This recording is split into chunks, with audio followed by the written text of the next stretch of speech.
만토바 공작 페데리코 2세를 그린 이 초상화는 프라도 미술관에서도 유난히 눈에 띄는 초상화입니다. 고급스러운 블루 컬러와 섬세한 자수 장식이 돋보이는 호화로운 튜닉이 먼저 시선을 사로잡습니다. 한눈에 봐도 꽤 돈 있는 집안 사람처럼 보입니다. 남자는 한 손에는 칼을 들고 다른 한 손으로는 개를 쓰다듬고 있습니다. 남성적인 면모와 함께 동물을 아끼는 다정한 성격도 느껴집니다. 그런데 이런 작은 개는 보통 여성 초상화에서 정절의 상징으로 등장하기 때문에 조금 기묘하게 느껴지기도 합니다. 잘 보이도록 목에 걸린 검은 묵주 목걸이도 눈에 띕니다. 작은 개와 묵주 목걸이, 남자의 신실함을 강조하려는 연출일까요? 그런데 실상은 정반대였습니다. 만토바 공작은 방탕하고 무절제한 젊은 시절을 보냈습니다. 그림이 그려질 당시 그는 30살이었고 당시 결혼 정년기를 한참 넘긴 상태였습니다. 결혼이 하고 싶었던 그는 자신의 복잡한 과거를 털어내고 차분하고 신중한 신랑감으로 이미지 메이킹하는 것이 필요하다고 느꼈습니다. 만토바 공작의 머릿속에 삼촌의 초상화를 그렸던 화가 티치아노가 떠올랐습니다. 당시 티치아노는 이미 베네치아에서 말 그대로 핫한 초상화가였습니다. 지역 귀족과 정치인들이 줄을 서서 초상화를 의뢰하던 화가였죠. 공작은 어렵게 티치아노에게 초상화를 맡기는 데 성공합니다. 이때 만토바 공작이 삼촌인 알폰소 데스테에게 보낸 편지가 지금도 남아 있습니다. 삼촌, 티치아노를 돌려보내지 못해 미안해요.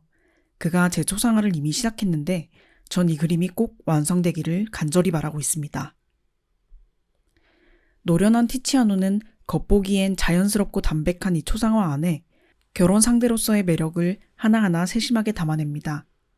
정절을 상징하는 작은 개와 묵주 목걸이는 신실하고 정직한 이미지를 강조하기 위해 티치아노가 철저히 의도한 요소들이었습니다. 재력, 다정함, 남자다움. 티치아노는 혼인시장에서 먹히는 어필 포인트들을 한 장의 그림에 모두 녹여냈습니다. 그 결과는 어땠을까요? 공작은 이 초상화가 완성된 지 2년 뒤인 1531년 귀족 가문의 여인 마가렛 팔레올로가와의 결혼에 성공하게 됩니다. 이 일화는 티치아노의 초상화가로서의 인기 이유를 잘 보여줍니다.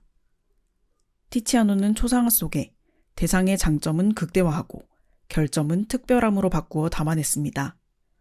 고집은 결단력으로, 우유부단함은 인자함으로, 기이함은 매력적인 개성으로 그려내는 것이죠.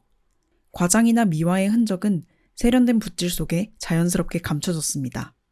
고객들은 그 결과에 매우 만족했습니다.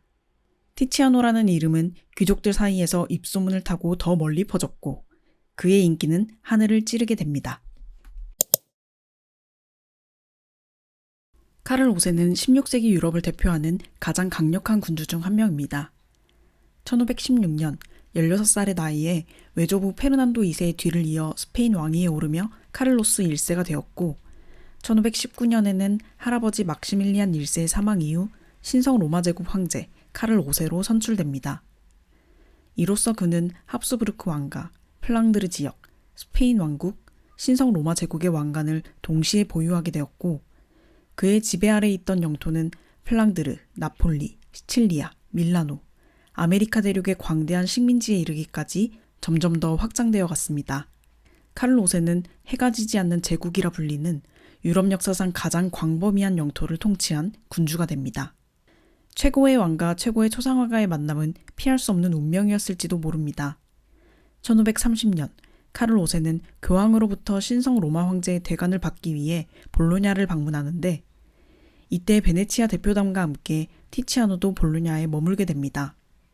티치아노는 이때 처음으로 카를 5세를 직접 만나게 되고 이 인연을 계기로 1533년 그의 공식 초상화를 그리게 됩니다. 바로 이 그림, 개와 함께 있는 카를 5세의 초상입니다. 이 초상은 카를 5세를 근엄하면서도 꽤 인간적인 모습으로 담아냈는데 당시로선 새로운 양식의 황제 이미지였습니다. 사실 카를 5세는 합스부르크 가문 특유의 심한 주걱턱을 가지고 있었습니다. 입이 제대로 다물어지지 않을 만큼 기형적인 모습이었다고 알려져 있죠. 그런데 티치아노는 카를 5세의 초상화를 그릴 때 실물과 비슷하게 보이면서도 이 주걱턱은 아주 절묘하게 가리는 노련함을 보여줍니다. 카를 5세는 티치아노의 이 섬세한 배려에 크게 감동했던 것 같습니다. 이후 티치아노 외의 다른 어떤 초상화가도 원하지 않게 될 만큼 말입니다. 카를 5세는 티치아노에게 기사 계급을 수여하고 백작자계를 부여했으며 연금까지 지급했습니다. 티치아노가 붓을 떨어뜨리자 카를 5세가 그것을 직접 주어 건네줬다는 이야기도 전해지니 티치아노에 대한 카를 5세의 신뢰가 얼마나 특별했는지를 알 수 있습니다.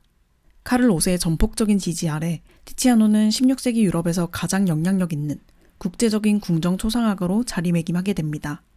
이후 프랑스 국왕 프랑스와 1세를 포함한 유럽 각국의 군주들이 티치아노에게 초상화를 의뢰하기 위해 줄을 섰고 티치아노는 국적 불문 유럽 왕실 초상화를 수십 점 그려내게 됩니다. 각 왕실에서는 티치아노가 그린 고귀한 초상화를 왕의 권위를 과시하는 도구나 외교 선물로 활용했습니다. 또한 티치아노는 카를 5세의 후계자 펠리페 2세로부터 후원을 이어받으면서 펠리페 2세를 위한 초상화들도 몇 점 남기게 됩니다. 카를 5세는 독실한 카톨릭 군주였기 때문에 마틴 루터로부터 시작된 개신교 종교개혁을 심각한 위협으로 여겼습니다. 1547년 카를 5세는 독일의 뮬베르크 전투에서 개신교 연합군인 슈말칼덴 동맹을 무찌릅니다. 새벽 기습 공격으로 압도적 승리를 거두고 적군의 수장이었던 작센 선제후 요한 프리드리히를 생포합니다. 이 승리를 통해 카를 5세는 신성 로마 제국 내에서 실질적인 패권을 장악하게 됩니다. 그는 이 역사적인 순간을 기념하고 싶었고 이듬해 티치아노에게 자신을 그려달라고 요청합니다. 티치아노는 카를 5세의 의중을 정확히 파악합니다. 사실 전투에서 승리하긴 했지만 개신교의 반발이 여전히 거센 상황이었고 카를 5세는 그림을 통해 나는 잔혹한 독재자가 아니라 믿음직한 황제다 라는 이미지를 남기고 싶었던 겁니다. 티치아노는 이 초상화에 이상적이고 영웅적인 군주의 모습을 담기 위해 로마 시대의 유물인 마르쿠스 아우렐리우스 황제의 기마상을 참고합니다.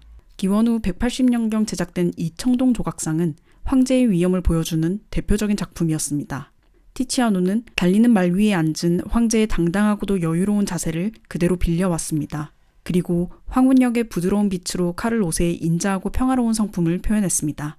그렇게 해서 완성된 작품이 바로 마드리드 프라도 미술관에 있는 이 작품, 카를 5세의 기마상 초상입니다.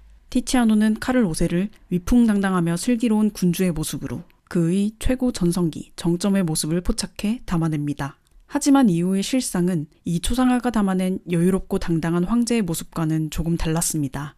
카를 5세가 그 방대한 제국을 끝까지 평화롭게 통치하기란 사실상 불가능에 가까운 일이었습니다. 오스만 제국의 위협, 교황과의 갈등, 끊이지 않는 전쟁, 각지의 반란까지 문제는 끊이지 않았고 카를 5세는 점점 더 강경하고 경직된 태도로 대응하게 됩니다.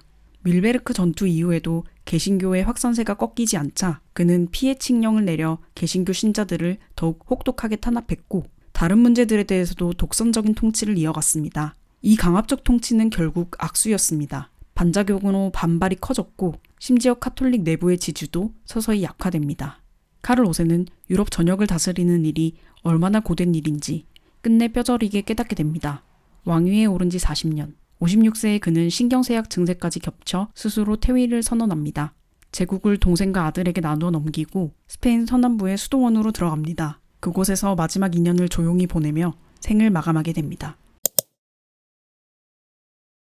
16세기 미술사가 조르조 바사리는 티치아노를 온화하고 누구와도 잘 지내는 성품으로 묘사하며 예술가이자 동시에 훌륭한 사업가로 평가합니다.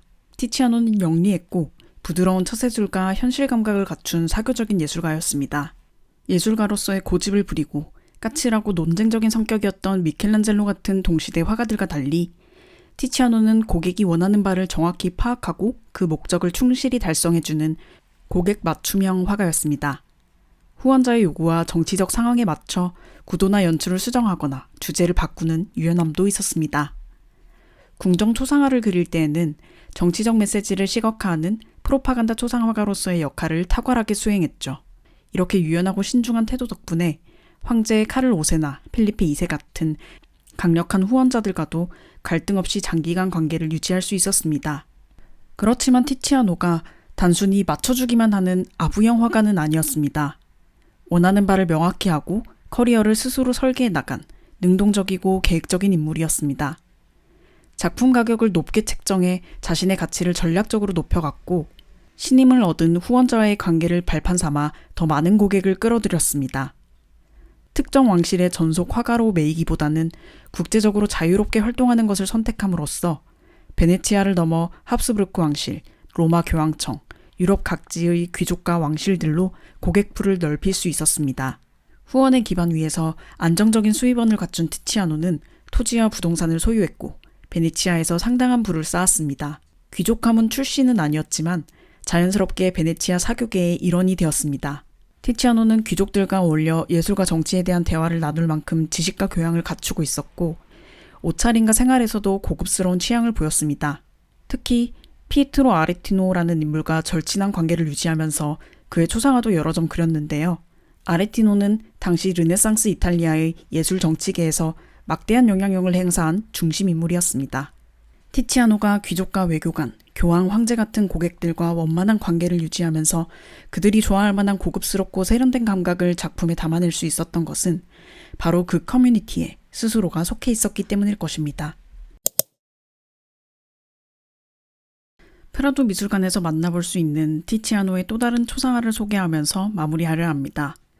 이 초상화는 카를 5세의 승마 초상과 같은 해에 그려졌는데 역사적으로도 중요하고 또 티치아노가 얼마나 영리한 초상화 화가였는지를 잘 보여주는 흥미로운 작품입니다. 이 초상화 속에 등장하는 덩치 큰 이 남자는 누구일까요?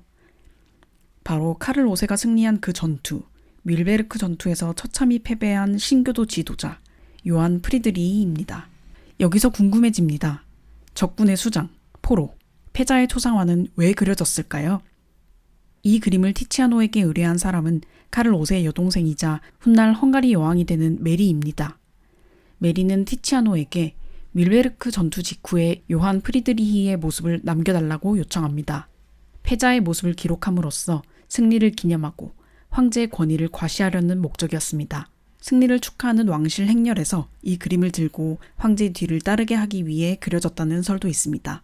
당시 이런 적의 초상화는 흔한 개념은 아니었는데요. 회화 속에서 드물게 적군이 등장할 때는 대개 굴욕적인 모습으로 표현되곤 했습니다. 승자의 발에 짓밟히거나 밧줄에 묶여 끌려가는 모습처럼 말입니다. 그러나 이 그림은 다릅니다. 티치아노는 패배자의 비참함을 과장하지 않았습니다. 그림 속 요한 프리드리히의 뺨에는 칼에 베인 상처에서 피가 흐르고 있긴 하지만 그의 표정은 담담하고 시선은 정면을 응시하고 있습니다. 왕실 초상화와 별 다를 바 없이 갑옷을 잘 갖춰 입고 품위 있는 자세를 취하고 있습니다. 티치아노의 붓 아래 요한 프리드리히는 패배했지만 꺾이지 않은 인물로 남습니다. 그런 선택은 결국 이 그림을 이렇게 존귀한 인물도 무릎 꿇게 한 강한 황제, 심지어 적의 존엄도 지켜준 인자한 황제라는 메시지를 전달하는 카를 5세의 관대함을 홍보하는 선전물로 만듭니다. 참으로 티치아노다운 영리한 선택입니다.